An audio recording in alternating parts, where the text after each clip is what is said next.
Hola queridos amigos, nuevamente con ustedes. En esta oportunidad vamos a tocar un tema importante de funciones, como el cálculo del dominio y rango de una función. Para entender el cálculo del dominio y rango de una función, vamos a basarnos en esta función que dice f de x igual a x al cuadrado menos uno. Recordarán de que f de x igual a x al cuadrado menos uno se puede escribir como y igual a x al cuadrado menos uno.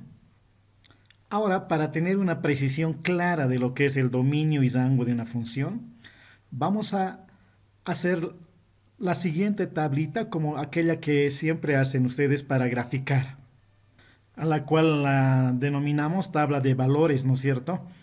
Entonces, en esta columna vamos a anotar los valores de la variable x y en esta otra columna vamos a anotar las variables de f de x, que en todo caso es y, ¿no?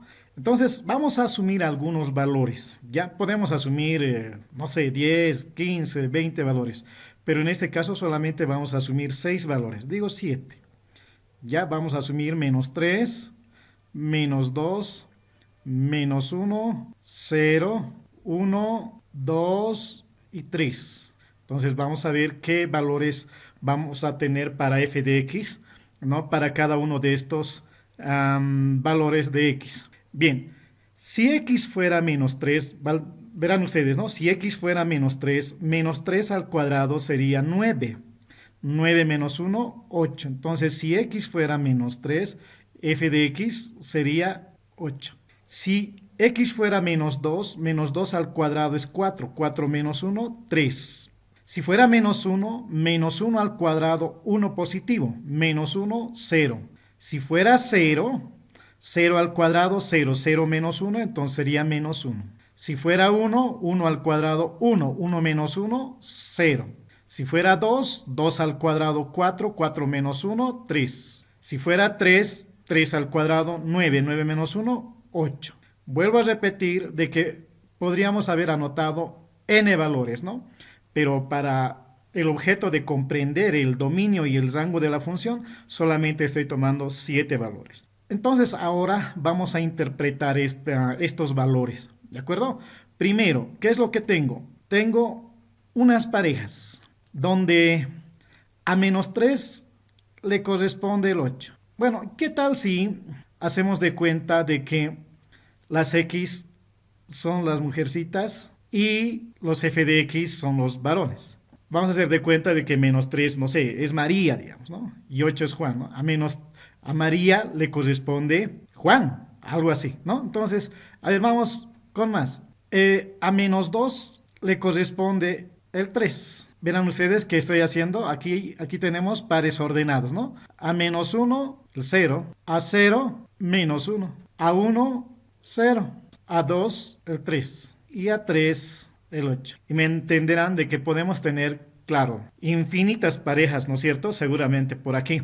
Ahora, ¿qué es lo que quiere decir esto? Lo que tenemos aquí son pares ordenados, ¿no? X y Y. Recordarán ustedes de que en un par ordenado siempre la primera variable es x y luego la segunda variable. ¿De acuerdo? Ahora, estos pares de conjuntos los vamos a representar en un diagrama de Venn, donde en el primer conjunto vamos a anotar todos los valores de x y en el segundo conjunto vamos a anotar todos los valores de f de x. ¿Sí? En otras palabras, los valores de y. Entonces ahora relacionamos con sus respectivas parejas, ¿no es cierto? Bien, entonces tenemos a menos 3 le corresponde el 8, a menos 2 le corresponde el 3, a menos uno el 0, a cero menos uno. Ahora, a uno le corresponde el 0, a 2 le corresponde el 3 y a 3 le corresponde el 8. Ahora, todos los valores que vaya adoptando la variable x se llama dominio. ¿Estamos de acuerdo? Y todos los valores de y que vamos a tener producto del dominio le vamos a llamar rango o imagen del dominio. También se llama codominio. Bien, entonces queda claro, ¿no? Vuelvo a repetir, el dominio son todos los valores que adopta la variable x y el rango, todos los valores que son efecto del dominio. Ahora, también esto lo podemos explicar de otra forma, ¿no? Vamos a hacer de cuenta de que la función es como una fábrica, ¿ya? La función y x al cuadrado menos uno en este caso es como una fábrica. A ver, veamos. Sí, aquí tenemos una maquinita donde la maquinita es f de x igual a x al cuadrado menos uno. Entonces, si le introducimos una materia prima a la maquinita llamada x igual a menos 3, ¿qué nos va a arrojar la maquinita? Va a entrar x menos 3. Esta maquinita f de x igual a x al cuadrado la va a transformar en 8, ¿no es cierto? Porque x vale menos 3 al cuadrado 9, 9 menos 1, 8. Por lo tanto, puedo decir que función de menos 3 es 8, ¿sí? F de menos 3 es 8. Así, cuando ingrese, aquí por ejemplo tenemos el menos 2, así cuando ingrese menos 2, entonces va a salir 3, ¿no? Entonces, es así como trabajan las funciones, ¿de acuerdo? Hay un detalle más que quisiera explicarles sobre la función. ¿Qué era función? Función era una relación entre dos conjuntos llamadas dominio y rango, de modo que al dominio le corresponda un y solamente un elemento del rango, ¿no es cierto? Miren ustedes, aquí tenemos menos 3, le corresponde solamente el 8. En otras palabras, si entra menos 3, no puede salir dos productos. O sea, no puede salir un 8 y a la vez otro número, ¿se dan cuenta, no? Entonces, eso es función. Hasta ahí vamos. Por lo tanto, podemos decir hasta aquí que el dominio de la función está dada por los elementos menos 3, menos 2, menos 1, 0, 1, 2 y 3. Y el rango de la función está dada por los elementos 8, 3, 0 y 1, ¿no? Obviamente podíamos haber tomado, insisto, muchos valores. Ahora, ¿cómo calculamos el dominio de una función de manera general? ¿Sí? Desde el punto de vista analítico o algebraico, ¿ya?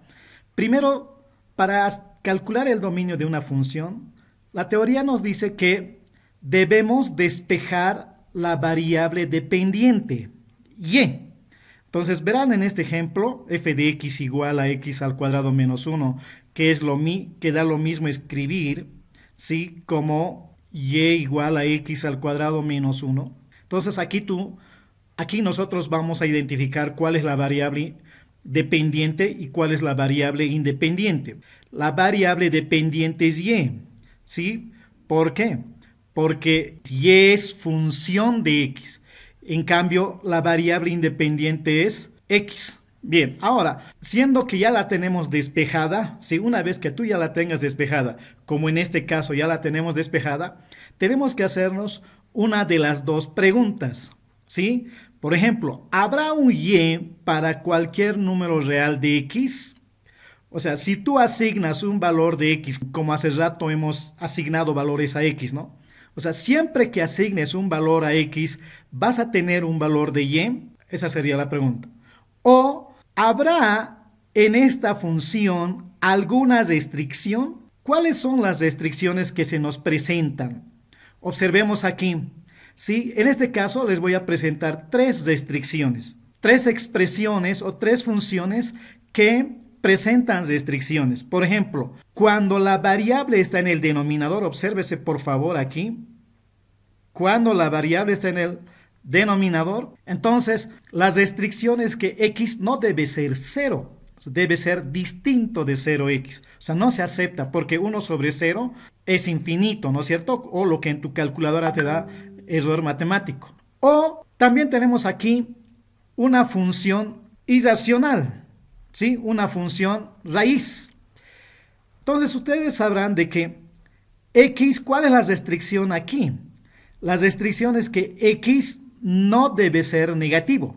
O en otras palabras, x debe ser mayor o igual a cero. ¿Estamos de acuerdo? Esa es la restricción. Aquí, en una función logarítmica, ¿cuál es la restricción?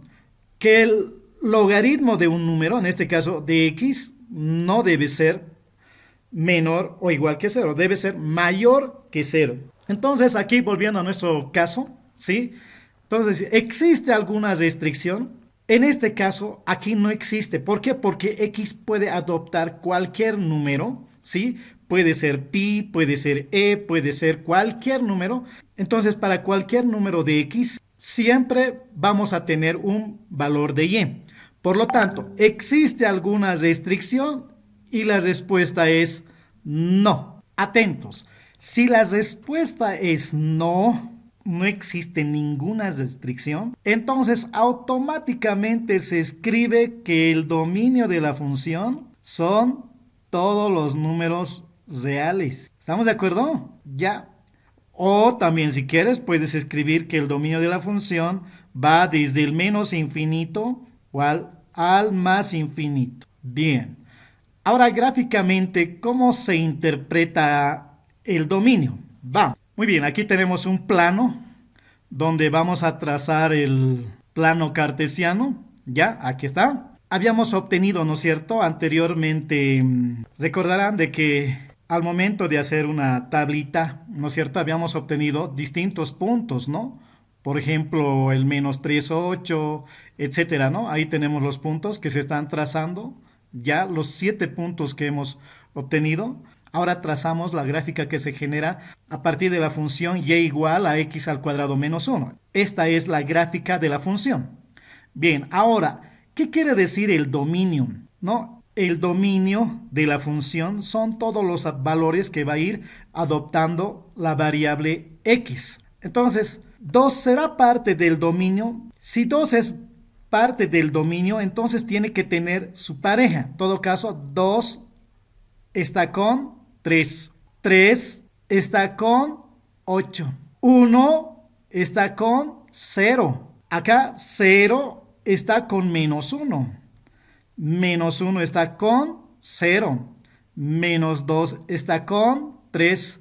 Menos 3 está con 8.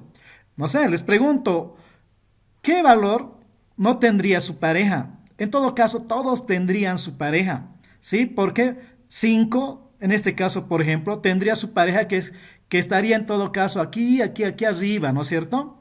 Bueno, de manera gráfica, entonces podemos mostrarles aquí el dominio de la función, ¿sí? Verán ustedes que sobre el eje X todos prácticamente han sido pintadas, ¿sí?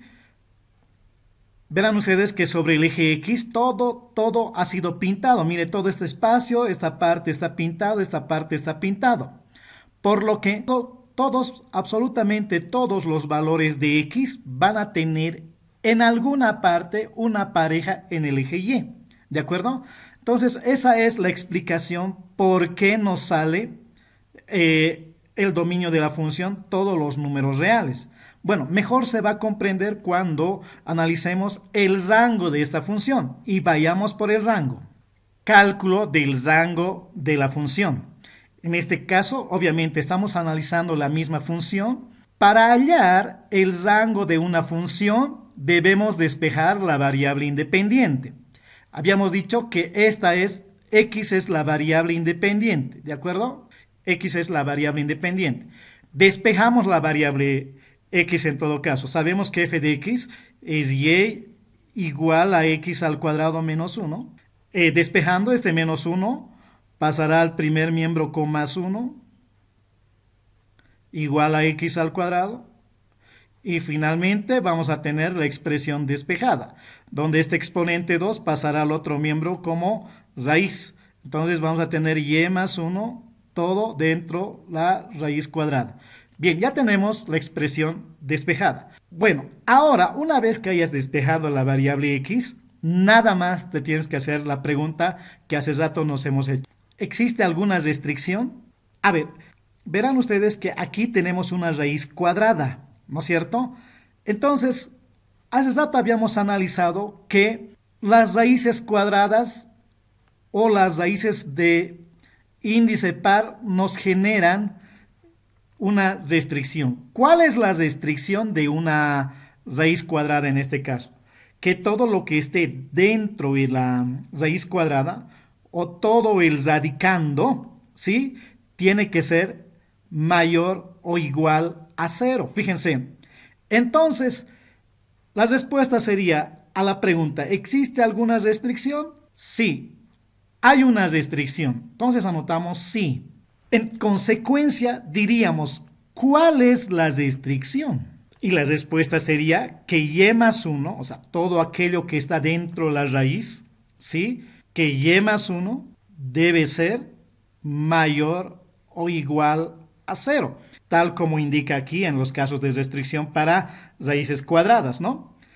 Ahora, para hallar el rango de la función, nada más tienes que resolver esta pequeña inecuación. Entonces decimos y mayor o igual que.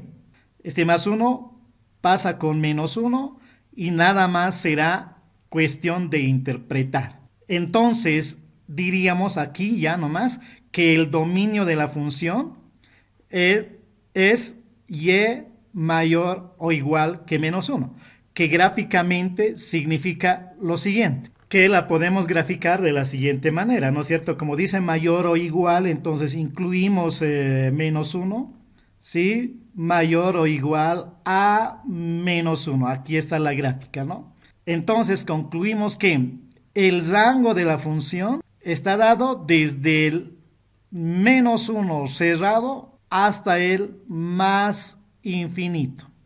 Ahora, ¿cómo se interpreta gráficamente este resultado? Y vayamos a la parte gráfica. ¿Sí? Recuerde que el rango de la función es desde el menos 1 hasta el más infinito. Vamos, aquí tengo lo siguiente, que el rango de la función son todos los valores que va a ir adoptando ya la variable dependiente. Esta es la variable, el eje Y, ¿no? El eje Y, la variable dependiente. Entonces, por ejemplo, menos 2 no es parte del rango, porque el rango no estaría en este caso con nadie, ¿no es cierto? Pero el menos 1, pero el 1 en este caso sí, sí, sería parte del rango. El 3 sería parte del rango. Es decir, todos aquellos que recorriendo en forma horizontal encontrarían su pareja, digamos así. ¿De acuerdo? Entonces, se puede interpretar de la siguiente manera. Gráficamente, observe. Entonces, miren, toda la parte pintada, es decir, desde el menos 1 hasta el infinito, y infinito, está siendo pintado. ¿De acuerdo? Entonces, aquí diríamos que el rango, gráficamente aquí diríamos que el rango de la función es desde el menos 1, incluido el menos 1, hasta el más infinito, tal como analíticamente habíamos obtenido. Entonces, de esa manera se obtiene el dominio y el rango de la función. Muchas gracias.